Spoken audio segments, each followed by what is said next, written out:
જવું છે, દેરાણીનું શ્રીમત કરવા આવવાના છે ને, તો મસ્ત મસ્ત તૈયાર થવાનું હતું. આ જામનગર વાળા મહેમાન છે ને, વાળ સ્ટ્રેટ કરવાનું મશીન લાવ્યા હતા. મેં કીધું મને થોડા કરી જો.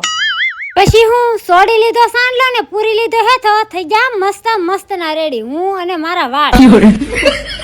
પછી સડી ગયા ધાબે ફોટો શૂટ કરવા, અને આ બાપ દીકરી તો જો. પછી બાયા છે ને એના ત્રણેય ભાભીને રાખડી બાંધી દીધી ને બાને પૈસા આપી દીધા. એટલી જ વારમાં આવી ગયા મહેમાન, ચા પાણી પાઈ દીધા અને પછી જવાનું તું મડે. અમારે અહીંનો રિવાજ છે, જેનું શ્રીમત હોય એને છોકરાને તેડીને ડેલી સુધી જવાનું. પછી એના બે ભાભીએ પાણી ગરમ કરી નાખ્યું ને હાથીઓને એવું કરી નાખ્યું. નવરાવાની વિધિ પૂરી થઈ ગઈ એટલે તીર પણ તાણી દીધી. ઈંઢોળા માથે પેલું પગલું ભરાવાનું હતું એટલે બે વેવાણુએ પેલું પગલું ભરાઈ દીધું. એને ભાઈએ પગલે પગલે 10-10 રૂપિયા મૂકી દીધા ને પછી મારા નણંદો વીણવાનું ચાલુ કરી દીધું.